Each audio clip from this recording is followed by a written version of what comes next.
They say you should never judge a book by its cover. Captain Grant Dalton learned that lesson the hard way, in handcuffs on his own plane, in front of 50 passengers who filmed every second. But we're getting ahead of ourselves. Let's rewind to 4 hours earlier when the day still felt ordinary, before a single slap would dismantle an empire and rewrite the rules of an entire industry. Maya Ashford woke at 5:30 on a Tuesday morning in her Tribeca loft, the kind of space that whispered wealth without shouting it. Exposed brick, floor-to-ceiling windows overlooking the Hudson, furniture that cost more than most cars but looked like it came from a thrift store. She rolled out of bed and onto a yoga mat, moving through sun salutations with the mechanical precision of someone who'd done this 10,000 times. Her mind wasn't on the stretches. It was on London, on a $340 million acquisition she'd closed by Thursday, and on the airline seat she'd booked 72 hours ago when she'd quietly purchased 51% of Skyward Airlines for $480 million. Only one person knew about the purchase. Preston Hale, the CEO, had nearly wept on the phone when she'd transferred the funds. The company was 3/4 away from Chapter 11, hemorrhaging cash from operational incompetence and a culture so toxic it had become a liability. But Maya hadn't bought Skyward to save it. She'd bought it to burn it down and rebuild it from ash. Her grandmother's face flickered in her mind as she folded forward into child's pose. Rose Ashford, 62 years old when she died on the floor of Gate 37 at JFK, clutching her chest while passengers stepped around her like she was trash. Rose had worked as a cleaner for Skyward for 19 years, scrubbing toilets and wiping down tray tables, and when her sister died in Atlanta, she'd tried to use her employee travel benefit to fly to the funeral. The gate agent, a woman whose name Maya had memorized from the incident report she'd obtained through a private investigator, had looked at Rose's free ticket, looked at Rose's worn coat and scuffed shoes, and said she needed additional verification because she didn't look like someone who belonged on the plane. Rose had died waiting for that verification. Heart attack, massive and instant. Maya had been 8 years old, standing beside her mother at the funeral, listening to relatives whisper about the indignity of it all.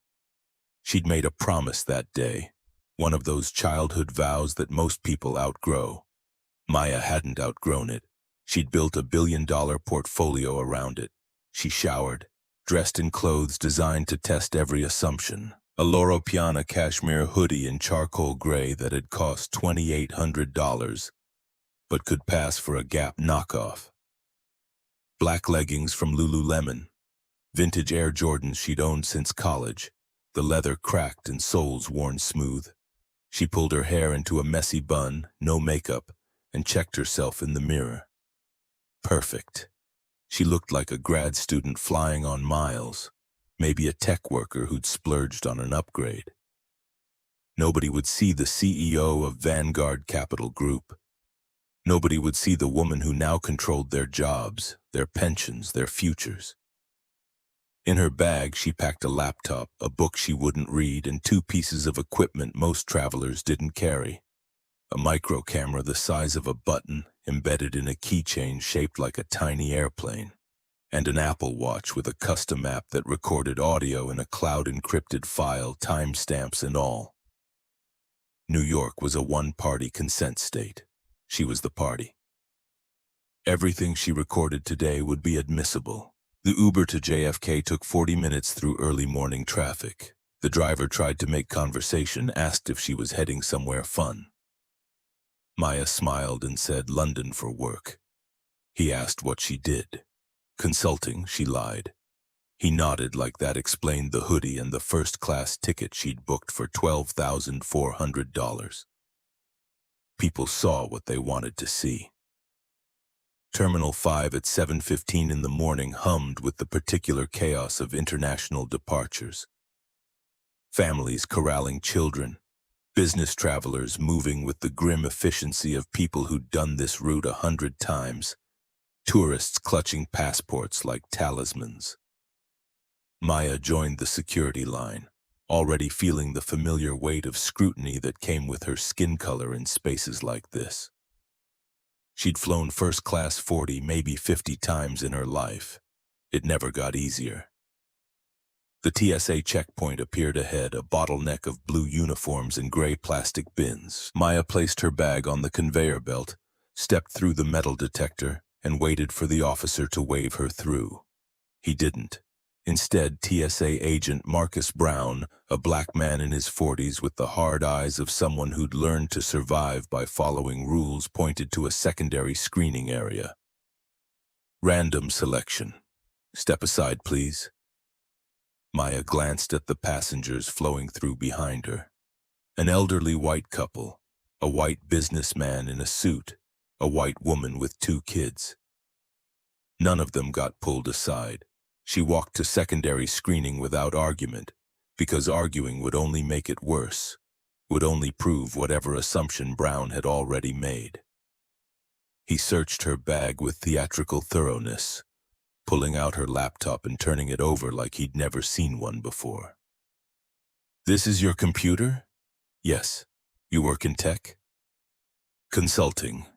He nodded slowly, as if consulting explained why a young black woman might own a MacBook Pro. He swabbed the laptop for explosive residue, swabbed her bag, ran the tests while she stood with her arms crossed and her face neutral. 7 minutes passed. 8. The explosive tests came back negative, because of course they did, but Brown wasn't done. He called a supervisor, a white woman in her 50s who looked at Maya with the same suspicion, the same assumption that something here didn't add up. The supervisor asked to see her boarding pass. Maya pulled up the digital pass on her phone, watching the woman's eyebrows rise when she saw the seat assignment. First class, 1A. The supervisor asked if Maya had packed the bag herself. Yes. If anyone had given her anything to carry. No. If she was traveling for business or pleasure. Business. The questions came rapid fire, each one designed to trip her up, to find the inconsistency that would justify the detention. 12 minutes had passed when they finally let her go. No apology, no acknowledgement that they'd just wasted 12 minutes of her time while every white passenger in line had sailed through without a second glance. Maya collected her bag, her laptop, her shoes, and walked toward the gates. Her jaw was tight. Her chest burned, but her face remained calm because showing anger would only confirm their biases, would only give them the excuse they were looking for. Behind her, a young Latina woman with a phone camera lowered the device and typed something into Instagram. The post would go live in seconds. "Flying while black," the caption read, with a photo of Maya standing in secondary screening, arms crossed, while passengers streamed past in the background. The hashtag would trend by noon. Gate 47 sat at the far end of the terminal, a 20-minute walk past duty-free shops and overpriced cafes. Maya checked her watch, 7:52. Boarding started at 8:20, departure at 9:15. She had time. She bought a black coffee from a Starbucks kiosk and found a seat near the gate, watching the crowd gather. Mostly business travelers in this section, the kind of people who flew transatlantic often enough to look bored by it. She counted 3 black passengers out of maybe 60 people in the waiting area. The math was always the same. At 8:12, the gate agent arrived. Linda Hoffman, according to her name tag.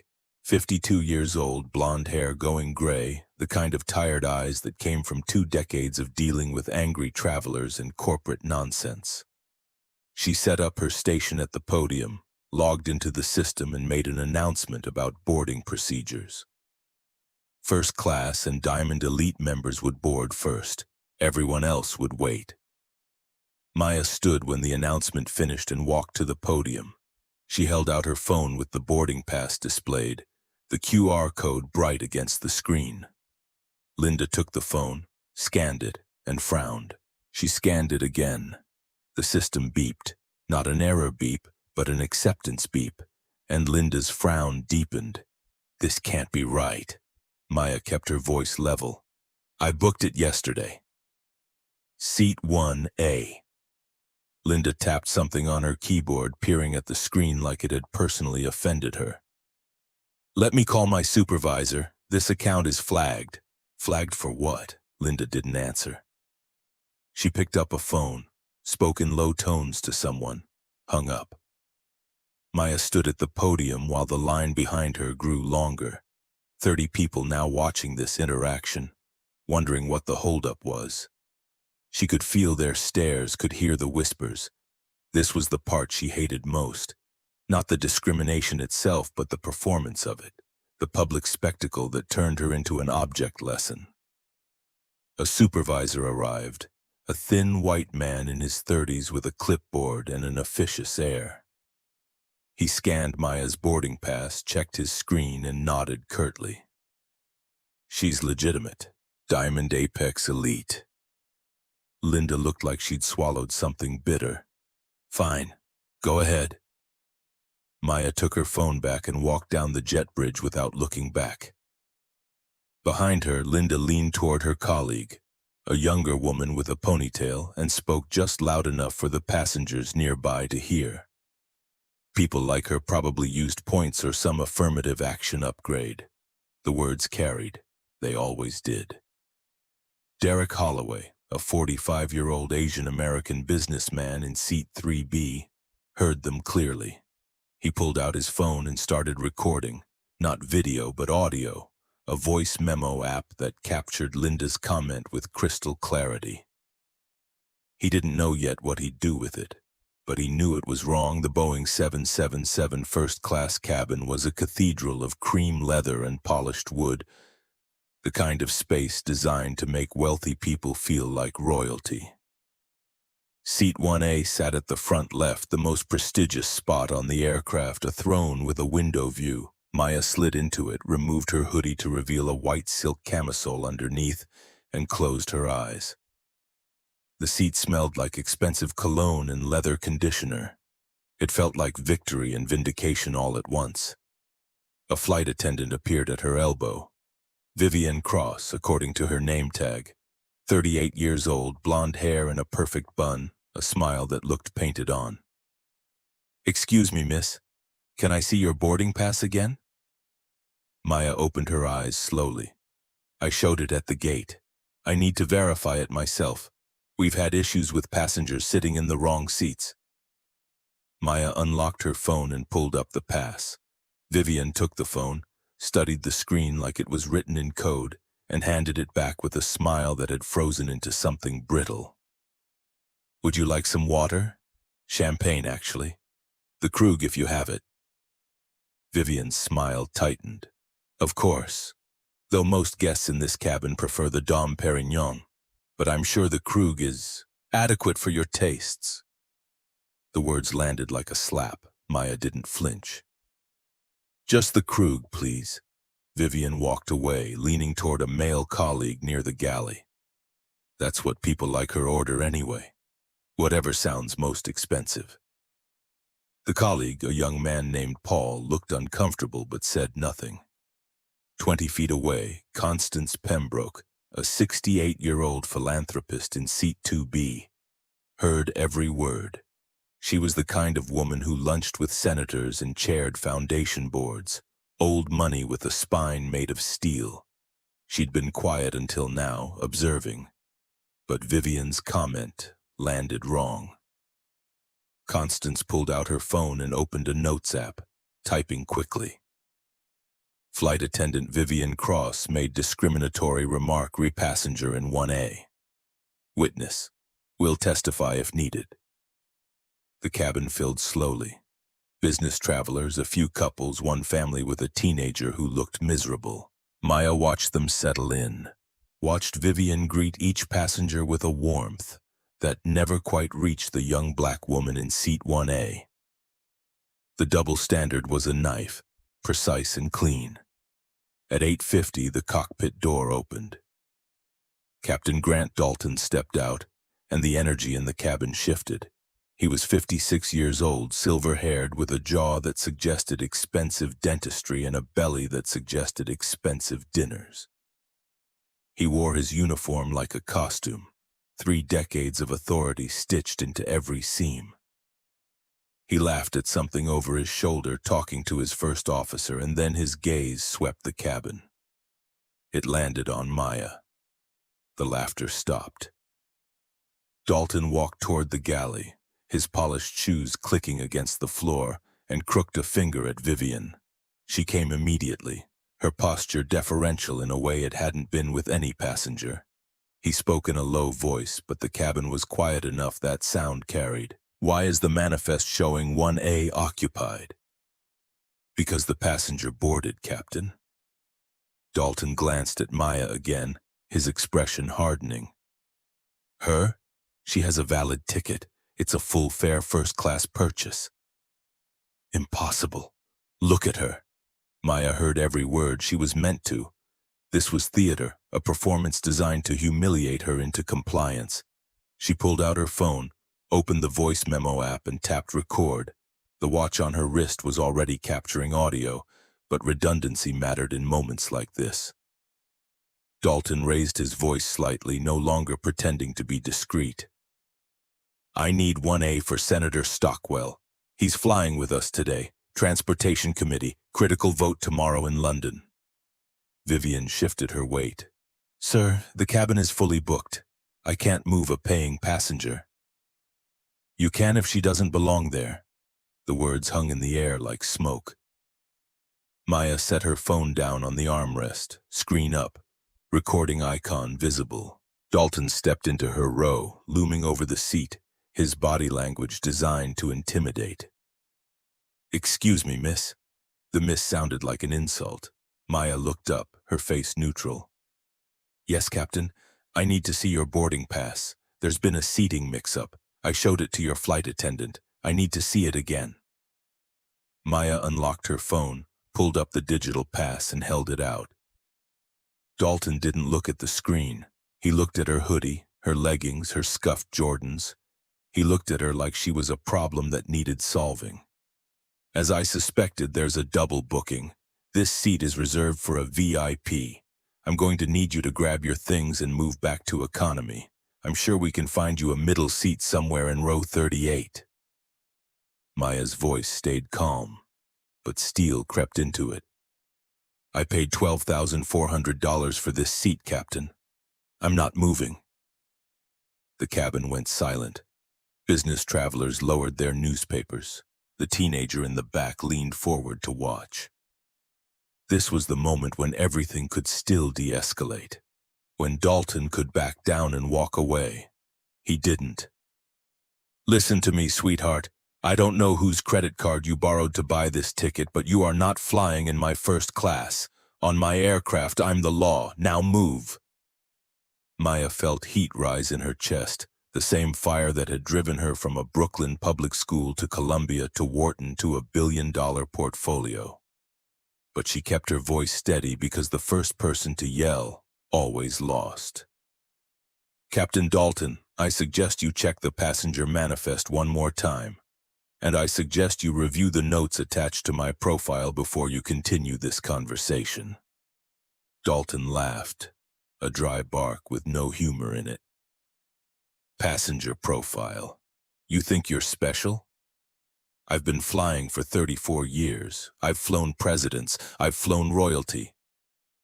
"You are nobody in a sweatshirt," a voice called from the boarding door. "Arthur!" Senator Garrett Stockwell appeared, 61 years old, red-faced, expensive suit, the kind of man who'd never been told no in his life. He was carrying a briefcase and a sense of entitlement that filled the cabin like cologne. "What's the holdup, Grant? We're burning daylight. I thought you said 1A was clear." "It is, Senator. Just clearing out some confusion." Stockwell glanced at Maya, taking in her appearance with a look that could have stripped paint. He didn't say anything, but his expression said enough. "People like that don't belong here." Maya stood. She wasn't tall, 5'6" in shoes, but she held herself with a posture that commanded space. I'm not moving, and if you touch my bag, I will have you charged with theft. Dalton's eyes bulged. He turned to Vivian, his voice rising. Call the gate. Tell them to bring security. I want this passenger removed for unruly behavior. Vivian hesitated. Sir, she hasn't done anything. She's just sitting. She is disobeying a direct order from the captain. That is a federal offense under aviation law. Now get security. No need, Maya said. She reached for her phone on the armrest. I'm making a call. Dalton's hand shot out. He swung hard, knocking the phone from her grip. It clattered across the floor, sliding under a seat 3 rows back. The cabin gasped. Constance Pembroke stood halfway up, her face pale with shock. No phones during boarding. Dalton's voice was a roar now, spit flying. We are preparing to push back. You are endangering the safety of this flight. The logic was absurd. The door was still open. The jet bridge was still attached. But Dalton was past logic. He was in a rage spiral, the kind of anger that came from having authority challenged by someone he considered beneath him. He grabbed Maya's upper arm, his fingers digging into her bicep through the thin fabric of her camisole. Get out now. Maya yanked her arm back, her voice rising for the first time. Don't touch me. You little... I said don't touch me. Dalton's face went crimson. You are making the biggest mistake of your career. You have no idea who I am. I know exactly what you are. Dalton sneered. You're some affirmative action case who thinks she bought a ticket to the big leagues. You think you can talk to me like an equal? I'm not your equal, Maya said, her voice dropping to ice. I'm your boss. The cabin fell silent again. Even Senator Stockwell looked confused. Dalton paused, then broke into a grin that had nothing to do with humor. My boss, did you hear that, Senator? She thinks she's the CEO. I didn't say CEO. I said I own the CEO. The cryptic line only infuriated Dalton more. He felt humiliated in front of his friend, in front of his crew, in front of passengers who were filming this on their phones. He needed to assert dominance. He needed to put this girl back in her place, needed everyone to see that he was still in control. I've had enough. Last warning. Walk off this plane or I drag you off. Maya stood her ground. She didn't flinch. She looked him dead in the eye. Try it. That defiance was the spark. Dalton's hand moved before his brain could stop it. He didn't grab her arm this time. He swung. The slap connected with her left cheek, an open palm strike that snapped her head to the right and wrenched her neck. The sound was sickeningly loud, a crack that echoed through the cabin like a gunshot. Pain exploded across her face, sharp and immediate, and she tasted copper as her bottom lip split open. Blood welled hot and wet, dripping down her chin. Her vision blurred for 2 seconds, the cabin spinning, and then clarity returned with brutal precision. The cabin was paralyzed. 50 passengers sat frozen, mouths open, hands hovering over phones. Vivian screamed, her hand flying to her mouth. Constance Pembroke stood fully now, her voice shaking. Oh my God! He hit her! Dalton stood there, his hand still stinging, his chest heaving. For 1 second, just one, regret flashed in his eyes. Not moral regret, not shame, but the realization that he'd gone too far in front of witnesses, that this moment would follow him. But his ego wouldn't let him back down. He straightened, his voice trembling with adrenaline. That is what happens when you disobey the captain on his aircraft. Maya wiped blood from her lip with the back of her hand. She looked at the blood, then at Dalton. Her expression had shifted from annoyance to something terrifyingly calm. The look of a predator watching prey walk into a trap. Vivian.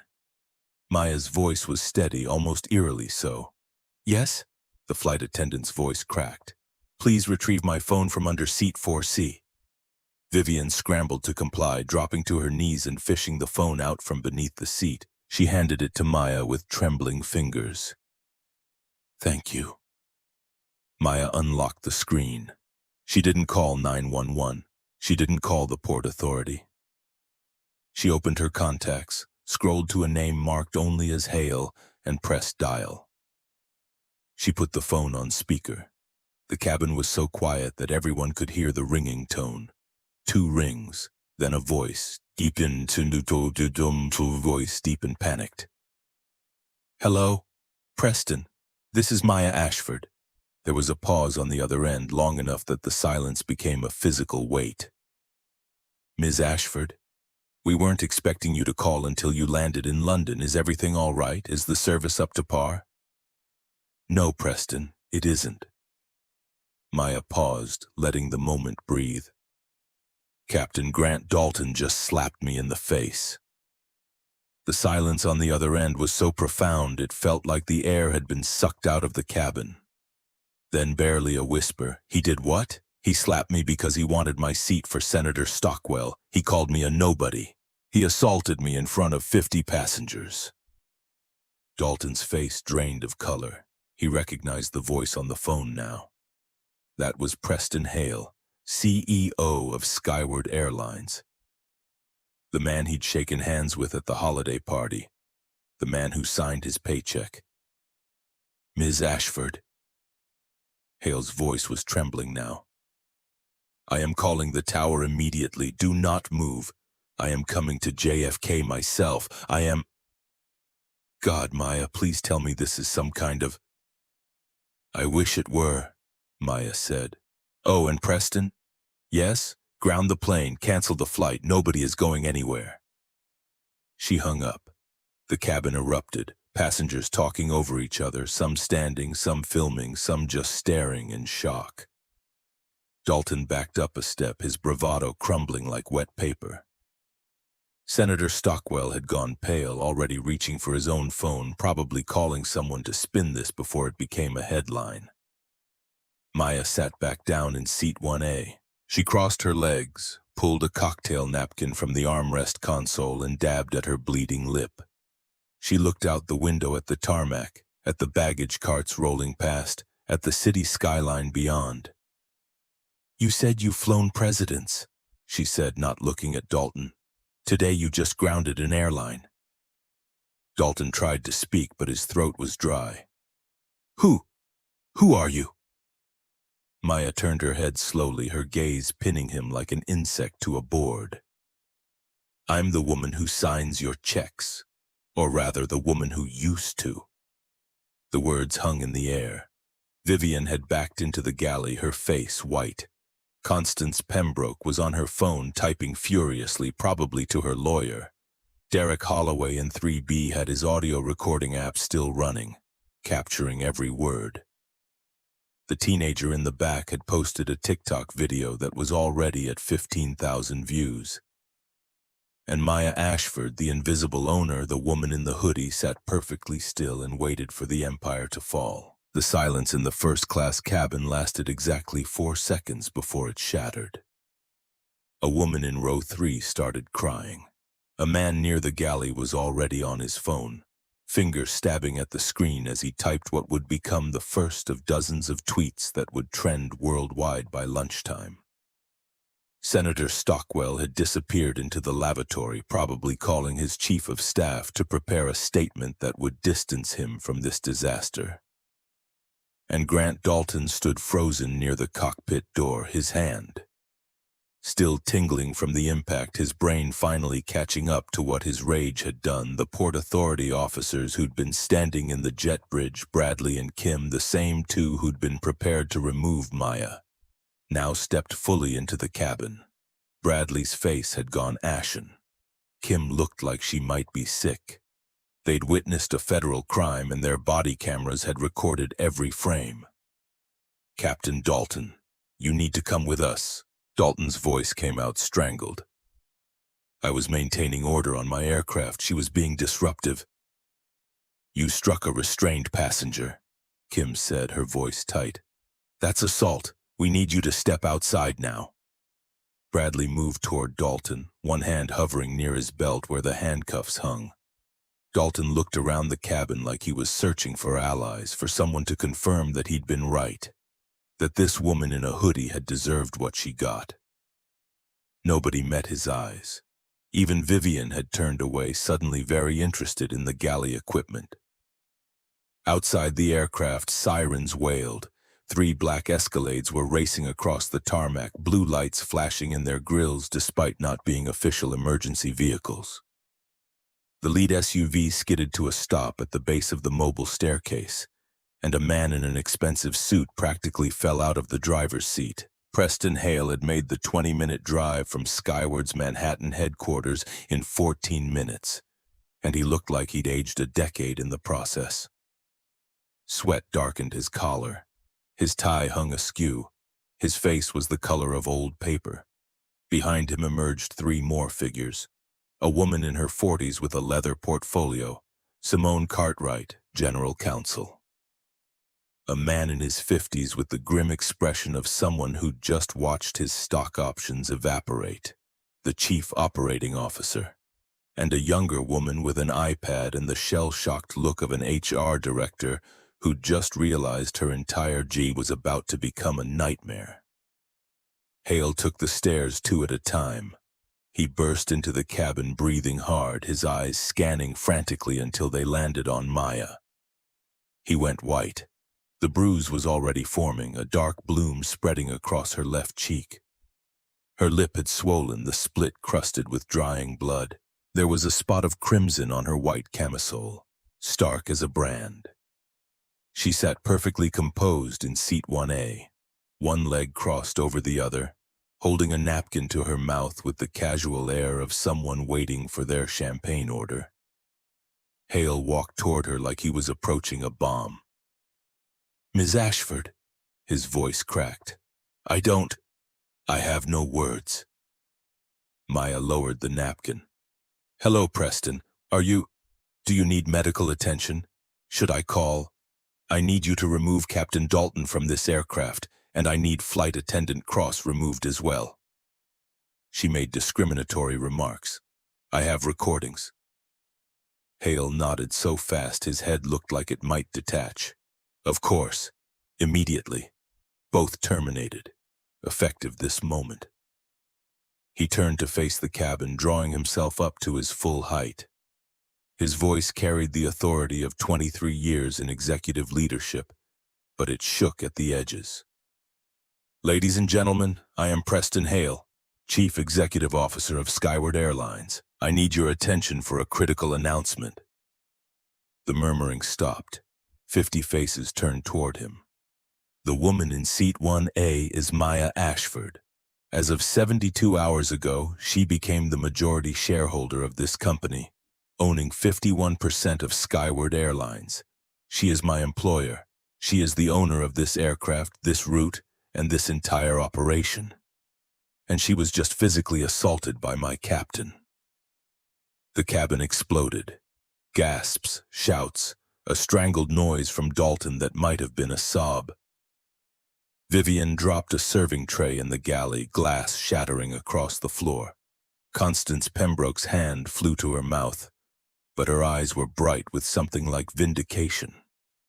Derek Holloway's audio recording app had been running for 12 minutes. He saved the file and uploaded it to 3 different cloud services simultaneously. Hale continued, his voice gaining strength from script and necessity.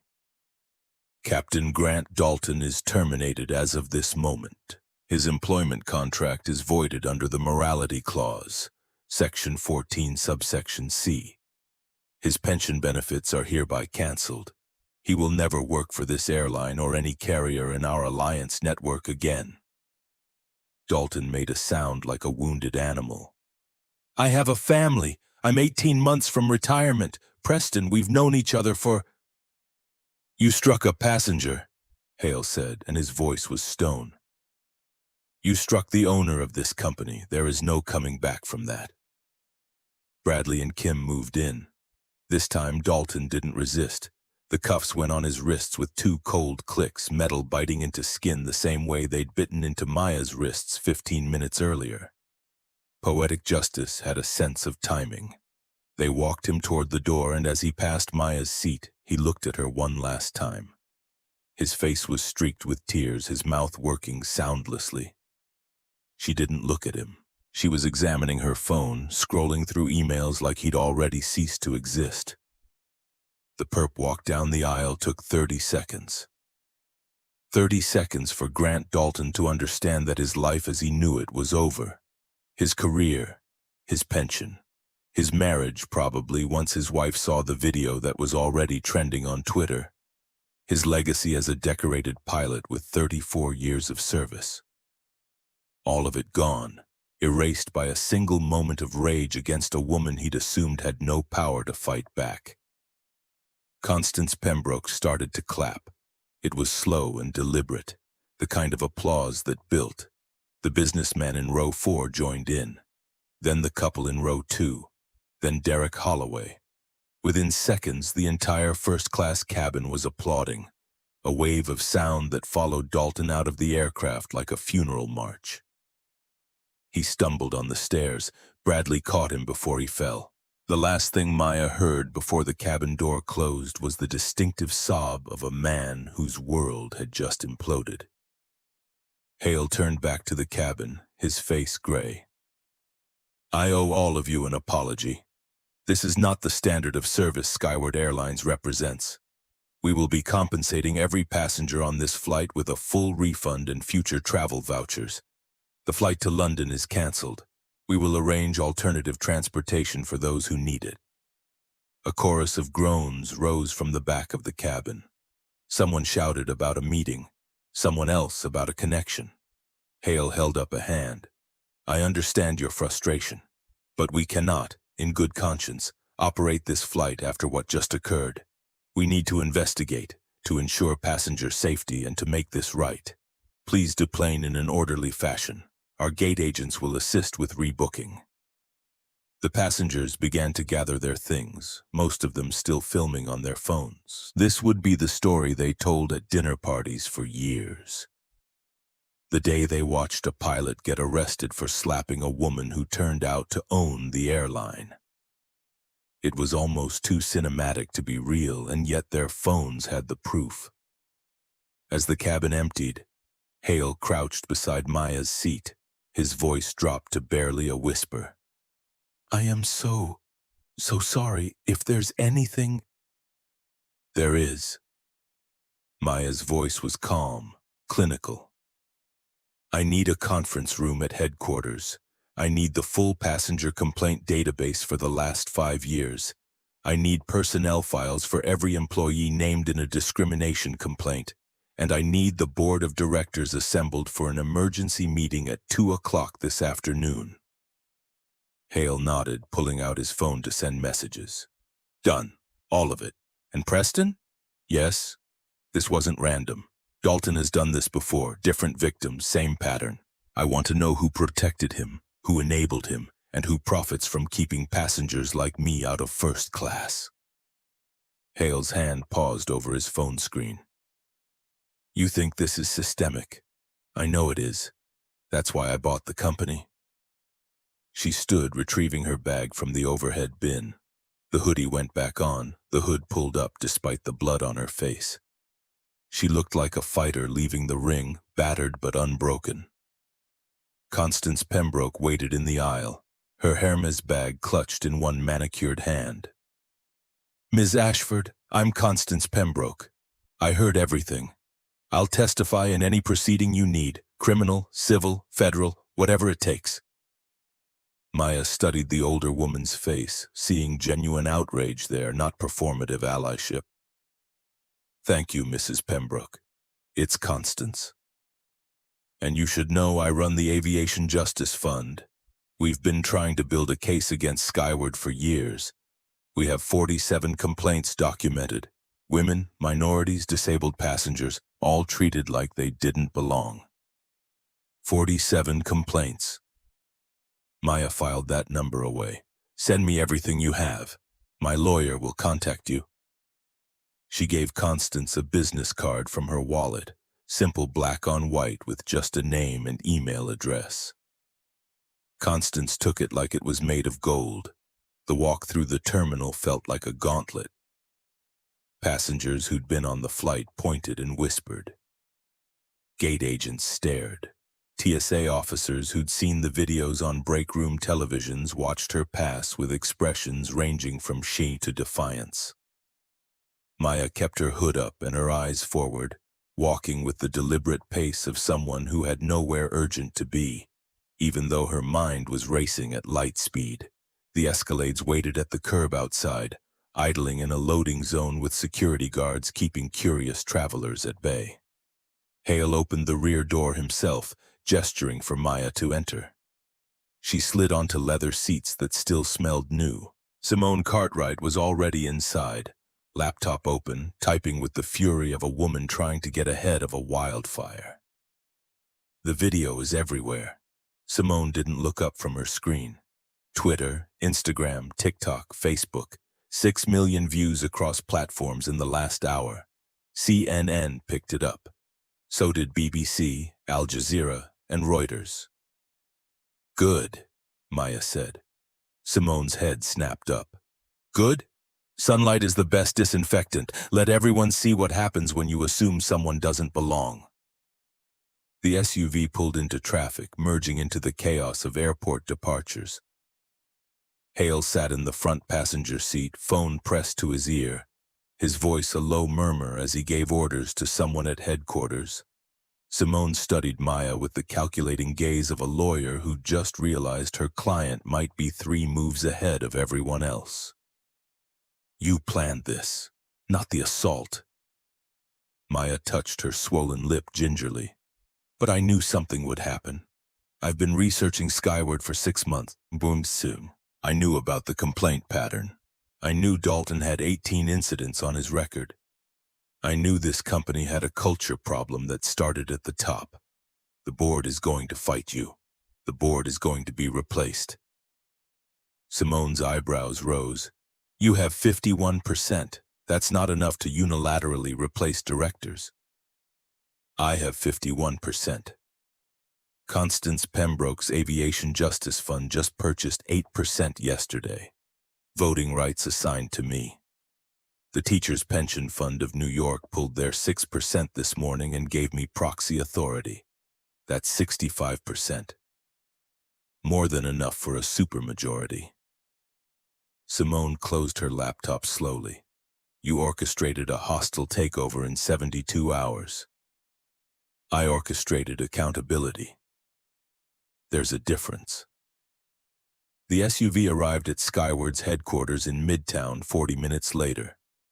The building was a glass tower with the airline's logo emblazoned across the top, visible from 10 blocks away. Protesters were already gathering on the sidewalk, a small group with handmade signs. Justice for Maya. Fire racist staff. Accountability now. Word had spread fast. Security whisked Maya through a side entrance and up a private elevator to the 47th floor. The executive suite was all polished marble and floor-to-ceiling windows with views of Central Park. Assistants in expensive suits hurried past with armfuls of files, their faces tight with stress. The building hummed with the particular energy of a crisis. Everyone moving faster, talking louder, existing in the heightened state that came from knowing the cameras were watching.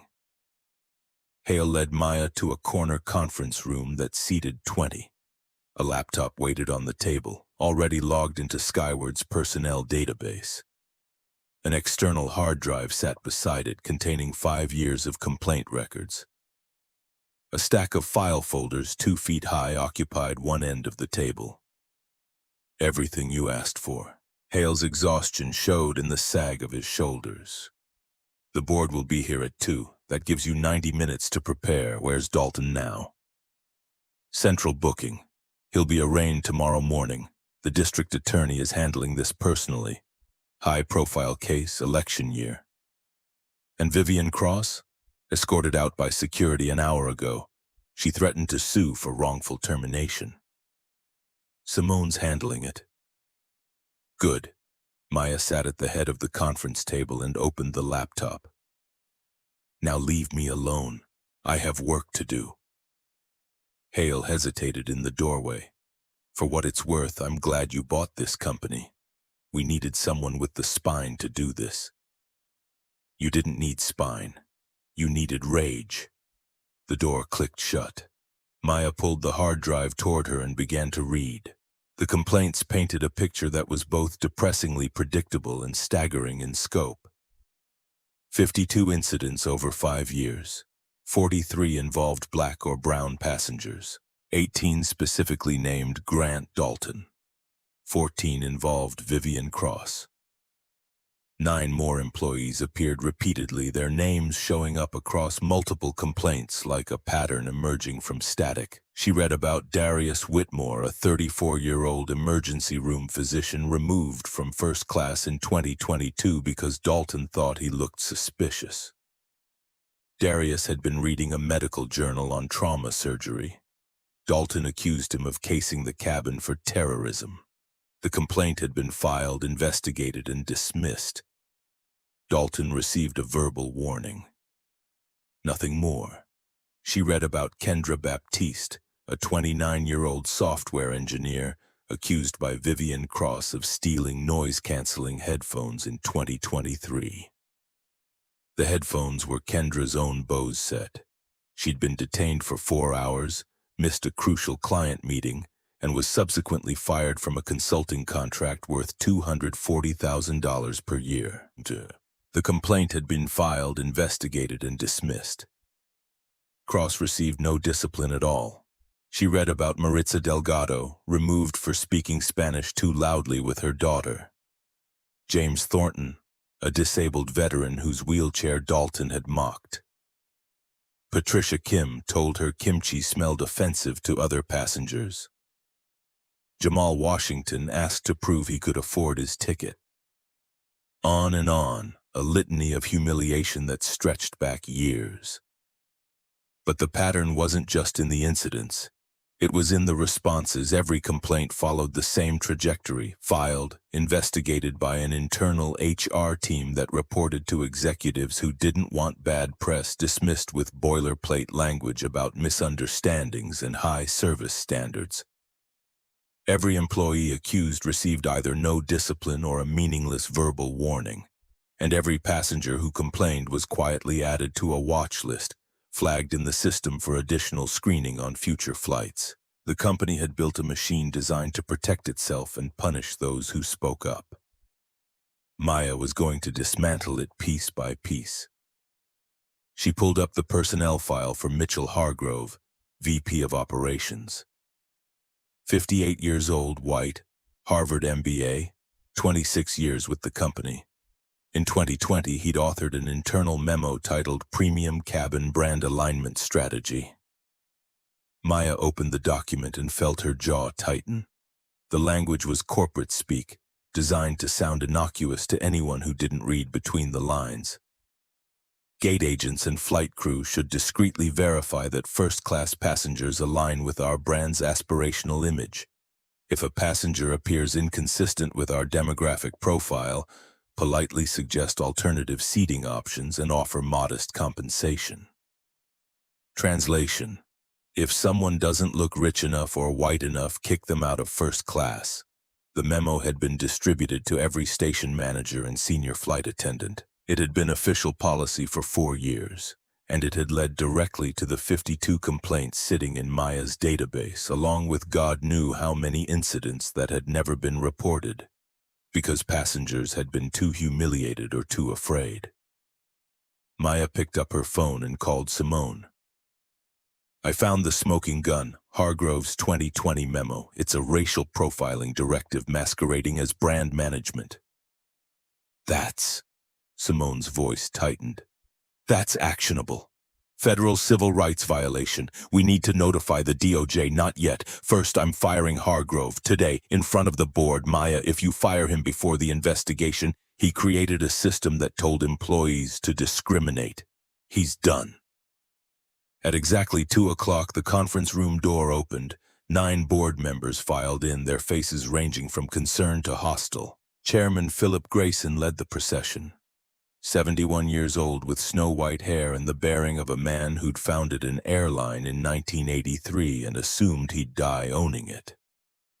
He'd sold his controlling stake 5 years ago to focus on philanthropy, but he'd kept his chairman position and enough shares to wield significant influence. He looked at Maya's bruised face and winced. Ms. Ashford, on behalf of the board, I want to express our deepest apologies for what happened this morning. Save it. Maya gestured to the chairs. Sit down. We have work to do. Grayson's expression hardened. He wasn't used to being given orders by someone young enough to be his granddaughter. With all due respect, this is a board meeting. I set the agenda. Not anymore. I own 51% of this company. But if you want to do this the formal way, I move to remove Philip Grayson as chairman and restructure this board. All in favor? Her hand went up. So did two others, proxies she'd secured. The vote was close, but it didn't matter. Maya had the shares. You can't do this, Grayson said, but his voice had lost its conviction. This is a coup. This is accountability. You presided over a company that systematically discriminated against minority passengers. You signed off on budgets that included settlements for discrimination complaints. You protected employees who should have been terminated. You created a culture where someone like Grant Dalton could assault a passenger and assume he'd face no consequences. One of the board members, a woman in her 50s named Patricia, spoke up. The incidents were isolated. Bad apples. We can't judge the entire company. 52 complaints in 5 years, 83% involving minorities. That's not isolated, that's systemic. Maya spun the laptop around and projected Hargrove's memo onto the screen at the front of the room. The text filled the wall, 8 feet tall, impossible to ignore. This document was official policy for 4 years. It told employees to racially profile passengers. Mitchell Hargrove wrote it. You all approved the budget for the training program that distributed it. You all signed off on the operational expenses that implemented it. The room went silent. Patricia looked like she might be sick. Two of the male directors studied the table like it held the secrets of the universe. Hargrove himself, sitting 3 seats down, had gone white. That's being taken out of context, he said, but his voice shook. It was about maintaining brand standards. The brand standard was racism. Maya stood, walking to the front of the room. She let the silence stretch until it became uncomfortable. And now I'm going to tell you what's going to happen. Mitchell Hargrove, you're terminated, effective immediately. Security will escort you out. Hargrove shot to his feet. You can't fire me. I have a contract. The board has no authority to override the majority shareholder. And even if they did, I have documentation of your policy directive that violates federal civil rights law. You can leave quietly or you can leave in handcuffs. Your choice. Hargrove looked to Grayson for support. Grayson looked away. The message was clear. You're on your own. Security appeared in the doorway as if summoned. 2 large men in dark suits who'd been briefed on exactly what to expect. Hargrove gathered his things with shaking hands and left without another word. Maya turned back to the remaining board members. Here's what happens next. Chairman Grayson, you're removed. The board will be reconstituted within 30 days. 60% of the new directors will be women and minorities. We will hire an independent aviation safety and civil rights expert to audit every policy, every training program, and every complaint from the last decade. And if we vote no? Patricia's voice was barely audible. You won't, because I have 65% of voting shares and this restructuring happens whether you like it or not. But I'm giving you the chance to do the right thing voluntarily. You can be part of the solution or you can be part of the past. Choose. One by one, the board members nodded. Even Grayson, his face carved from granite, gave a single jerky nod that might have been agreement or might have been surrender. It didn't matter. The outcome was the same. The meeting lasted another hour, Maya outlining the new structure with the precision of someone who'd been planning this for months. New CEO. Hale would stay as interim, but she was already vetting candidates. New policies on passenger rights, complaint handling, and employee accountability. New training programs developed by civil rights organizations, not corporate consultants trying to minimize liability. New transparency measures, including public reporting of discrimination complaints and resolution outcomes. By the time the board members filed out, they looked like survivors of a natural disaster. Shell-shocked, diminished, aware that the world they'd known was gone and something new was being built on its ruins. Simone lingered after the others left. That was surgical. That was necessary. Maya closed the laptop and rubbed her eyes. The adrenaline was wearing off, leaving exhaustion in its wake. How long until the lawsuits start? Dalton's lawyer already called. Wrongful termination, emotional distress, defamation. It's nonsense, but we'll have to respond. Counter-sue. Assault, battery, violation of civil rights. Make it painful. And Grayson? He'll lawyer up too. Probably claim I orchestrated a hostile takeover without proper disclosure. Let him. Every filing becomes public record. Every deposition gets leaked.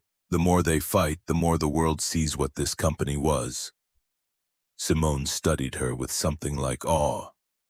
You're not just fixing Skyward, you're making an example of it. If I don't, nothing changes. Dalton gets fired, the company issues an apology, and 6 months from now it's back to business as usual. But if I burn it down and rebuild it, if I make this so public and so painful that every other airline has to look at their own policies and wonder if they're next, that's how you create systemic change. The lawyer smiled, sharp and approving.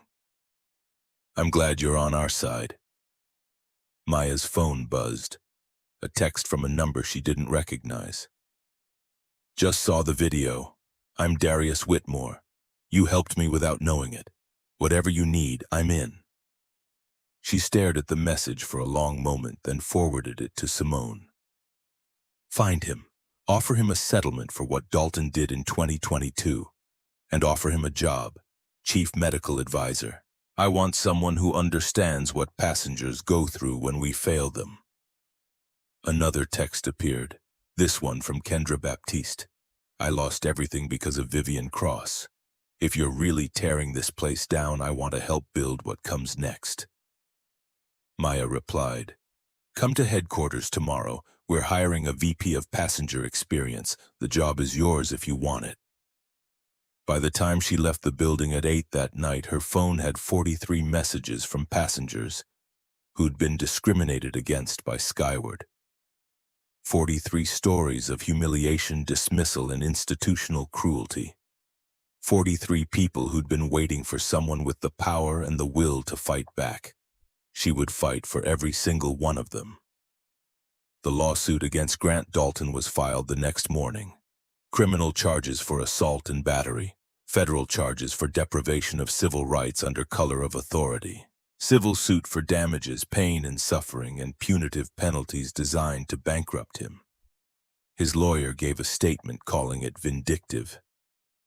Maya's lawyer gave a statement saying that assault victims have every right to seek justice. The video of the slap had been viewed 18 million times by Wednesday. Cable news ran it on loop, freezing on the moment of impact, analyzing the sound. Bringing in body language experts to discuss Dalton's rage and Maya's composure. Hashtags trended worldwide. Justice for Maya. Fire racist pilots.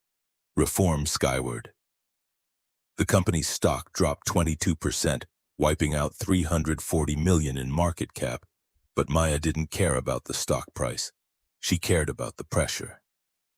Senator Garrett Stockwell's office released a statement claiming he'd had no knowledge of the altercation and condemned all forms of violence. A reporter from the Texas Tribune dug up campaign finance records showing Stockwell had accepted $420,000 from aviation industry lobbyists over the past 3 years. Much of it tied to legislation that would have weakened passenger protection laws. The story ran Friday.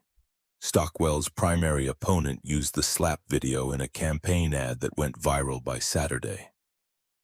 By Monday, Stockwell was down 38 points in internal polling. Maya watched it all unfold from her office, a temporary space on the 47th floor that looked out over Manhattan. She didn't give interviews. She didn't release statements. She let the facts speak for themselves and focused on the work of tearing down a corrupt system and building something better in its place. On Thursday, 1 week after the slap, the district attorney's office called. Grant Dalton had been indicted by a grand jury. The trial was set for November, 9 months away. The prosecutor wanted Maya to testify. She agreed without hesitation. This wasn't about revenge. It was about making sure the next black woman who sat in first class wouldn't have to wonder if she belonged there. And late Thursday night, alone in her office with the city lights glittering below, Maya allowed herself a moment of grief. Not for what had happened to her, she'd survive, she always did, but for her grandmother. For Rose Ashford, who'd died thinking she wasn't good enough. For every passenger who'd been made to feel small. For every person who'd been told implicitly or explicitly that they didn't belong. This was for them, all of them. And she was just getting started. 9 months passed like a slow avalanche. The kind of disaster that unfolds in increments, each day bringing new casualties, new revelations, new proof that the rot had spread deeper than anyone imagined. Maya spent those months in a war room on the 47th floor, surrounded by lawyers, accountants, investigators, and victims who'd finally found someone willing to listen. The transformation of Skyward into Apex Airways wasn't a rebrand. It was an exorcism. The criminal trial of Grant Dalton began on a gray November morning in Manhattan Criminal Court. The building was a fortress of stone and bureaucracy, its halls crowded with lawyers, journalists, and curious citizens who'd seen the video and wanted to watch justice play out in real time. Maya arrived early, flanked by Simone Cartwright and a security detail that had become necessary after the death threats started. She wore a navy suit, her hair pulled back, the bruise long healed but the memory of it fresh enough to make her jaw tight. The courtroom filled quickly. Constance Pembroke sat in the third row, her presence a silent promise of solidarity. Derek Holloway occupied a seat near the back, his audio recording already submitted as evidence. Darius Whitmore sat beside him, the physician who'd been removed from first class 2 years earlier, and now served as chief medical advisor for the airline Maya was building. Kendra Baptiste, the new VP of Passenger Experience, sat next to Darius, her notebook open, documenting everything for the training programs they'd developed from this case. Dalton entered through a side door flanked by 2 officers. He'd aged a decade in 9 months. His silver hair had gone fully white. His face was gaunt, carved hollow by stress and the knowledge that his life would never recover. His lawyer, a sharp-faced man named Brennan who specialized in defending the indefensible, walked beside him with the grim determination of someone who knew he was fighting a losing battle but would bill handsomely for the effort. The prosecution table held ADA Jennifer Park, a Korean-American woman in her late 30s with a reputation for surgical precision in court. She'd built her career on high-profile cases, and this one had every element she needed.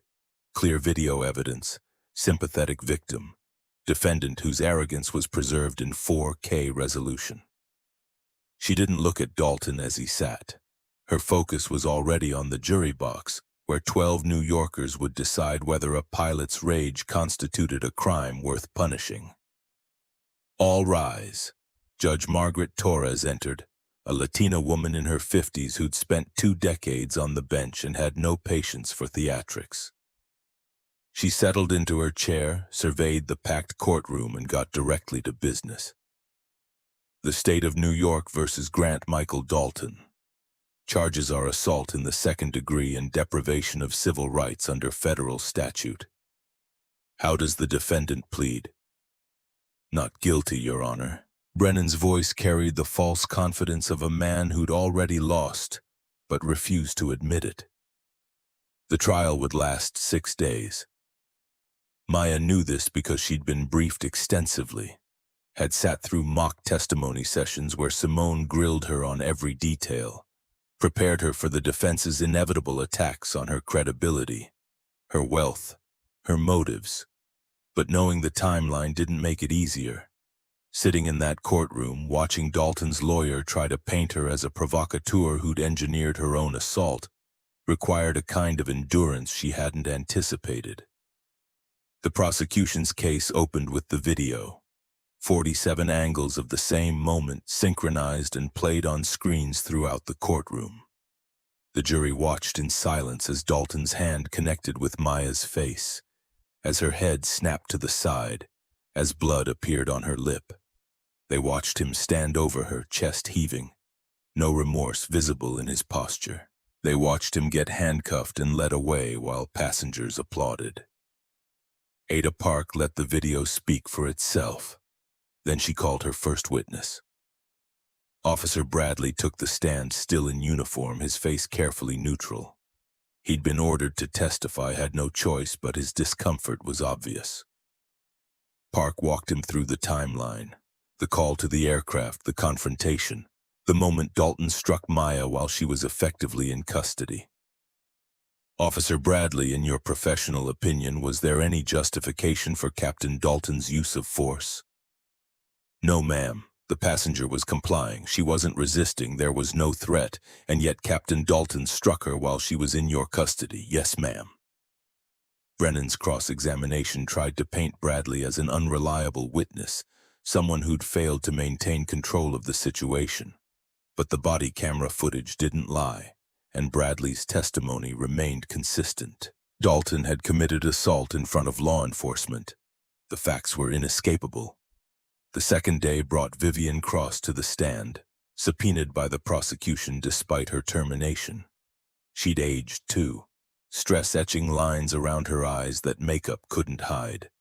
She wore a conservative dress and kept her hands folded in her lap, the picture of respectability. But Park had her audio recordings, the ones Derek Holloway had captured and turned over to investigators. Ms. Cross, did you make discriminatory remarks about the passenger in seat 1A? I may have been frustrated. It was a stressful situation. Did you tell a colleague that people like her order expensive champagne? I don't recall saying that specifically. Park played the audio. Vivian's voice filled the courtroom, clear and damning. That's what people like her order anyway, whatever sounds most expensive. The jury shifted in their seats. Two women in the front row exchanged glances. Vivian's face went red. Ms. Cross, you were employed by Skyward Airlines for 11 years. In that time, how many discrimination complaints were filed against you? I don't know the exact number. 14, Your Honor. Park held up a document. 14 complaints in 11 years, all involving passengers of color, and in every case the complaint was dismissed with no disciplinary action. Brennan objected, arguing relevance. Judge Torres overruled. This went to establishing a pattern, a culture where discrimination wasn't just tolerated but protected. The jury needed to understand that Dalton's assault wasn't an isolated incident, but the violent culmination of a system designed to exclude. The third day was the hardest. Maya took the stand. She'd been preparing for this moment for months, but preparation didn't stop her palms from sweating as she placed her hand on the Bible and swore to tell the truth. Park started gently, walking her through her background, her education, her career, the death of her grandmother at a Skyward gate in 1998, the decision to purchase the airline. Ms. Ashford, why didn't you identify yourself as the owner when Captain Dalton demanded you move? Because I shouldn't have to. Every passenger deserves dignity regardless of their bank account or their last name. The moment I have to announce my wealth to avoid being assaulted, the system has already failed. The line landed. Maya saw it register with the jury, saw two of them nod slightly. Park moved forward. Walk me through what happened when Captain Dalton struck you." Maya took a breath. He'd been escalating for several minutes, demanding I move, calling me names, questioning whether I could afford the seat.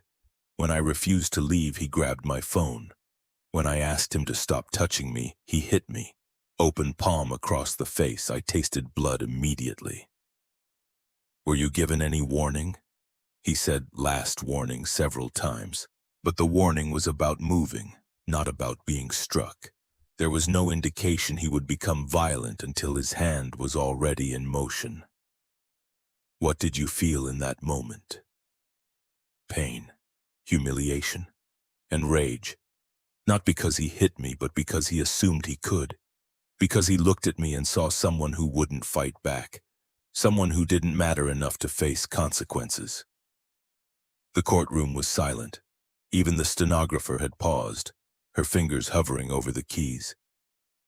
Brennan's cross-examination was brutal. He painted Maya as a manipulator who'd purchased the airline specifically to engineer a confrontation, who'd dressed down deliberately to provoke discrimination, who'd recorded everything because she'd planned the entire scenario. His questions dripped with insinuation. "Ms. Ashford, isn't it true you were wearing a camera during this incident?" "Yes, for my safety."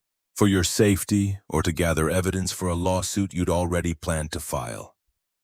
"I didn't plan to be assaulted. I planned to document discrimination which I knew existed based on complaint records." "So you admit you went onto that aircraft looking for discrimination?" "I went onto that aircraft to assess the culture of a company I'd purchased. I found discrimination because it was there." Brennan tried to rattle her, tried to make her angry, tried to get her to say something that would undermine her credibility.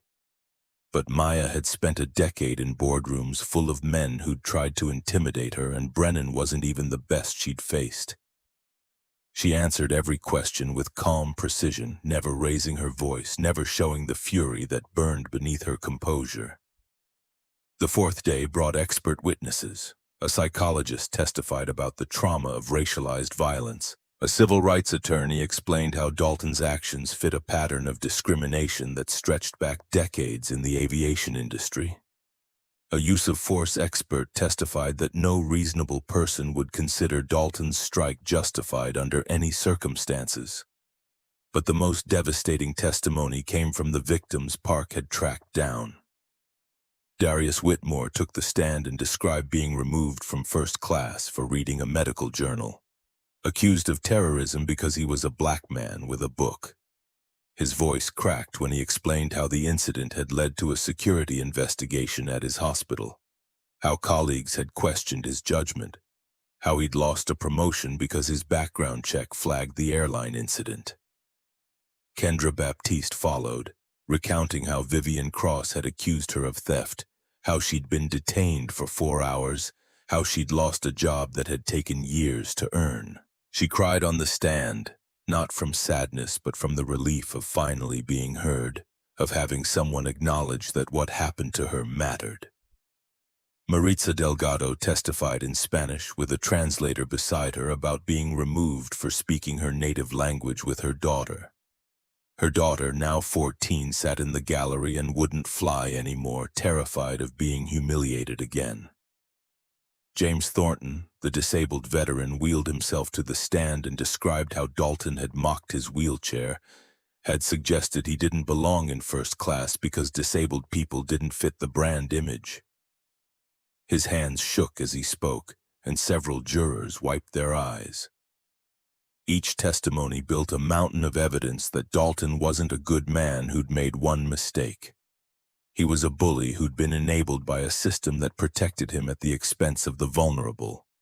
And that system had allowed him to escalate until violence became inevitable. The fifth day brought closing arguments. Brennan stood before the jury and made his pitch, arguing that Dalton had been under immense stress, that he'd misread the situation, that he'd reacted instinctively to what he perceived as a threat. His career was destroyed, his reputation ruined, his family torn apart. Wasn't that punishment enough? Ada Park waited until Brennan sat down. then rose with the kind of controlled fury that came from prosecuting injustice for 2 decades. She stood before the jury and spoke without notes. Grant Dalton had 34 years to learn that passengers deserve respect. He had 18 previous complaints to understand that his behavior was unacceptable. He had multiple opportunities in that cabin to walk away, to de-escalate, to treat Maya Ashford like a human being. Instead, he chose violence. He chose to strike a woman who was complying with officer instructions, who was sitting quietly in a seat she'd paid for, who had done nothing except refuse to accept humiliation. Park walked to the evidence table and picked up a still frame from the video, blown up to poster size. It showed Dalton's hand connecting with Maya's face, her head snapping to the side, the moment of impact frozen in crystal clarity. This is not stress, this is not a mistake, this is assault, and it is a crime. The defendant's career consequences are irrelevant to whether he broke the law. His family situation is irrelevant to whether he broke the law. The only question before you is simple. Did Grant Dalton intentionally strike Maya Ashford without justification? The video proves he did. The witnesses prove he did. His own body camera proves he did. She set the photo down and turned back to the jury. If you find him not guilty, you're telling every passenger of color that they don't belong in first class, unless they can prove they've earned it. You're telling every bully in uniform that power protects them from accountability. You're telling Maya Ashford that she should have just moved to the back of the plane. The jury deliberated for 4 hours. When they returned, their faces were set. The foreman, a middle-aged black man who worked in IT, stood when the judge asked for the verdict. On the charge of assault in the 2nd degree, how do you find guilty? On the charge of deprivation of civil rights, how do you find guilty? Dalton's head dropped into his hands. His shoulders shook. Brennan put a hand on his client's back, but there was nothing left to say. The verdict was in, and the punishment would follow. Sentencing came 30 days later. Judge Torres had reviewed the pre-sentence reports, the victim impact statements, the mountains of evidence that painted Dalton as a repeat offender who'd never faced real consequences. She looked at him over her bench, her expression carved from stone. Mr. Dalton, you were in a position of authority. Passengers trusted you with their lives, and you abused that trust repeatedly, culminating in a violent assault that was captured for the world to see. This court finds that you represent a danger to the public and that leniency would undermine the integrity of the justice system. She sentenced him to 24 months in state prison, 5 years probation upon release, and a $500,000 fine. The federal charge added a lifetime ban from any employment in commercial aviation. The FAA had already revoked his pilot's license permanently. He would never fly again. Dalton was let out in handcuffs for the 2nd time in his life. This time there was no one left to feel sorry for him. His wife had filed for divorce in month 3 of the trial, taking their house and most of his assets in the settlement. His children, both adults, had issued a public statement disowning his actions. His pension was gone, voided under the morality clause Maya had invoked. He had nothing left except the 2 years ahead of him in a cell, and the knowledge that his legacy would be a viral video of him striking a woman he'd assumed couldn't fight back. Maya watched him leave and felt no triumph, just the cold satisfaction of a task completed. The civil suit settled out of court 2 weeks later. Skyward, now officially renamed Apex Airways, paid Maya $8.7 million in damages. She donated every penny to the NAACP Legal Defense Fund, earmarked specifically for passengers who'd been discriminated against by airlines. The fund would help hundreds of people over the coming years. People who finally had the resources to fight back against corporations that assumed they'd stay silent. But the real work was happening inside Apex Airways itself. Maya had spent 9 months tearing apart every policy, every training manual, every operational procedure that had allowed discrimination to flourish. She'd fired 23 employees who appeared in multiple complaints. She'd restructured the HR department to report directly to an independent ombudsman. She'd implemented body cameras for all customer-facing staff, with footage stored for 90 days and reviewable by passengers who filed complaints. She'd brought in civil rights organizations to redesign training programs, replacing corporate doublespeak with real conversations about bias, power, and accountability. Every employee, from baggage handlers to executives, now underwent 40 hours of mandatory training annually. Anyone who failed the certification was terminated immediately. The board had been reconstituted as promised. 60% women and minorities, including Constance Pembroke, Darius Whitmore, and a renowned aviation safety expert who'd spent 30 years investigating crashes caused by human error. Philip Grayson had resigned under pressure, selling his remaining shares and disappearing to Arizona, where he spent his days bitter and diminished, watching the airline he'd founded transform into something he no longer recognized. The company's stock had recovered and then surged. Passengers responded to accountability. Apex became the most sought-after employer in the industry, with application rates tripling. Customer satisfaction scores hit 92%, highest in the sector. The brand that had been synonymous with discrimination was now synonymous with dignity. And the FAA, pushed by public pressure and congressional hearings, had created the Ashford Protocol, a federal regulation requiring all U.S. airlines to conduct quarterly bias audits, implement transparent complaint processes, and publicly report discrimination statistics. 17 other carriers had adopted Apex's policies voluntarily, terrified of becoming the next viral scandal. The entire industry was being dragged toward accountability, one policy at a time.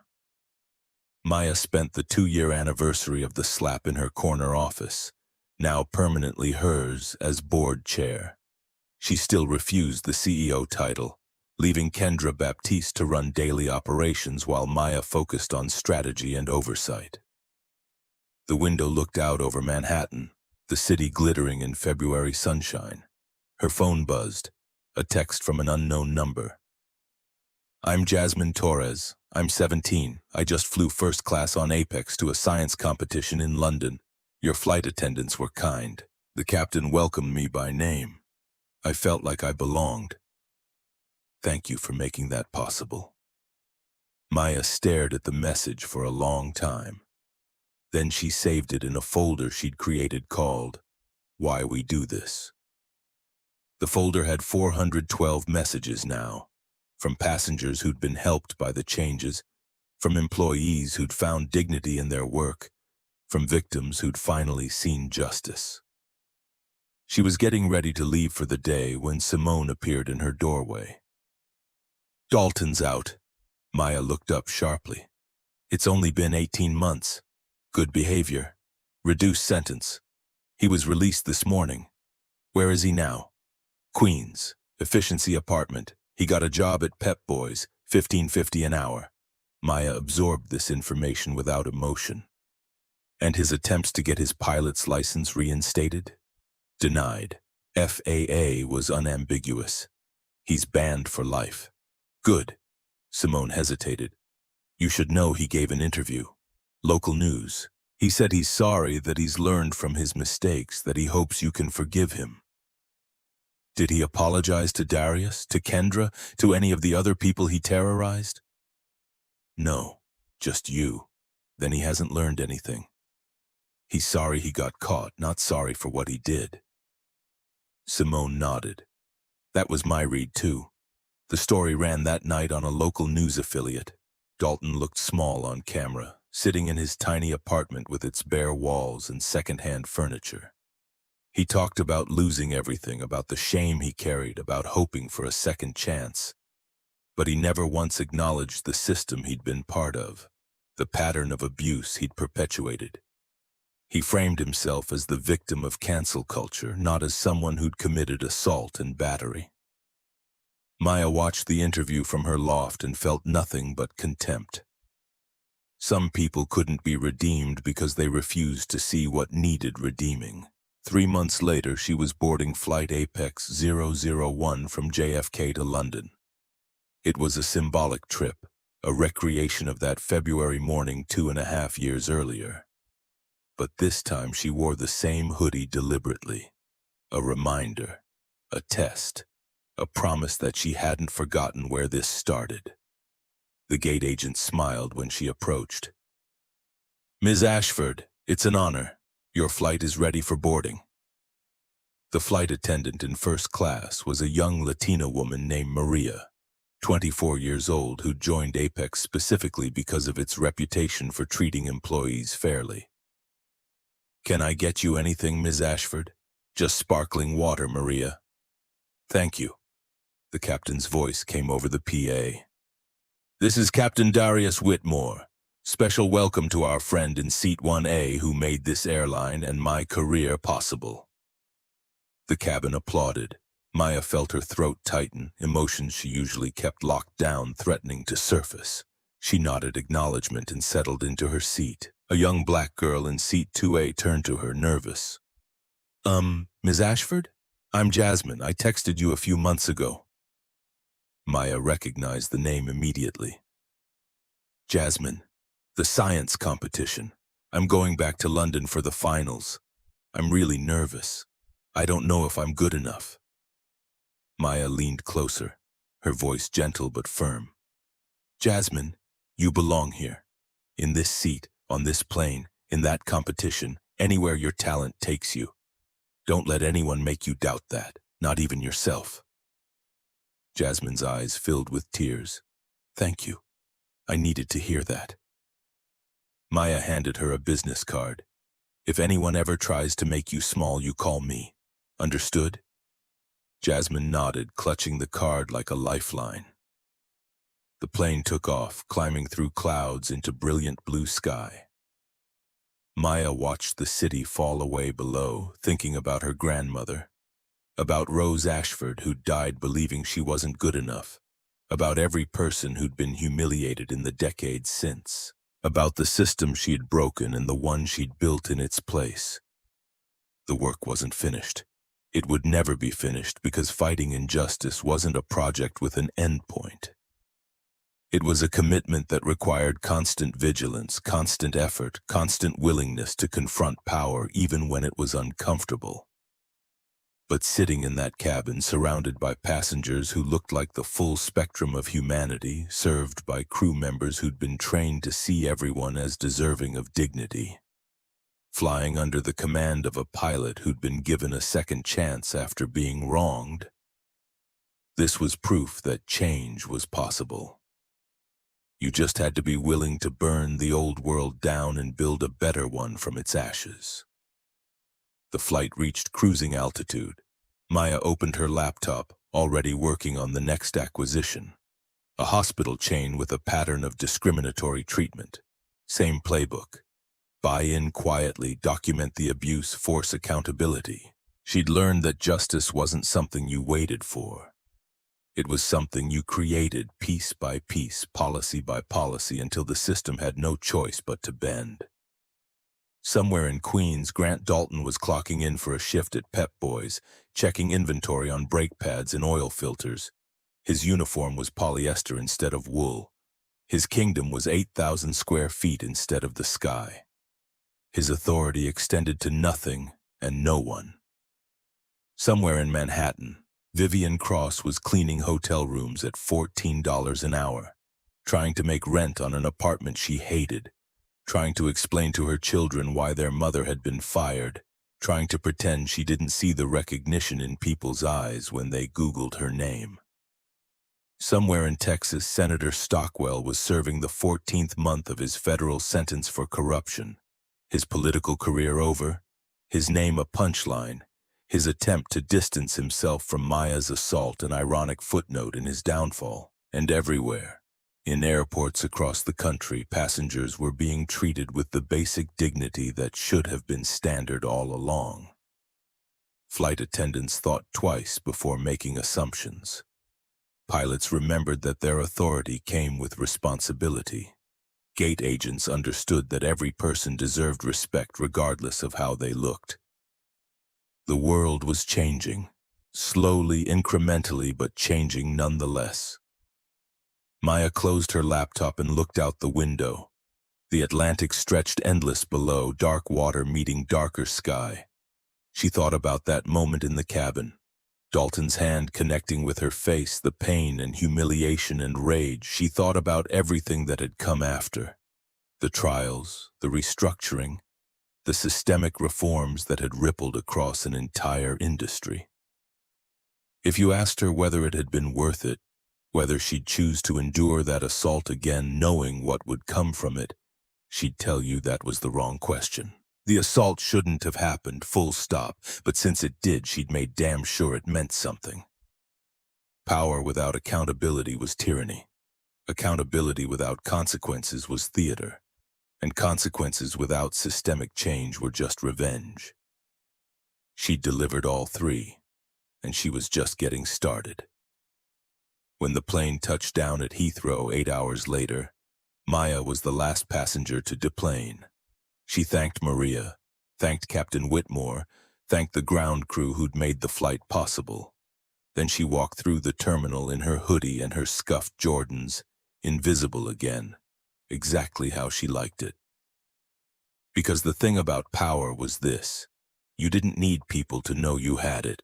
You just needed to use it to make the world a little less cruel than you found it. And Maya Ashford, majority shareholder of Apex Airways, granddaughter of a woman who died thinking she didn't belong, had learned that lesson the hardest way possible. She'd never forget it, and neither would anyone else.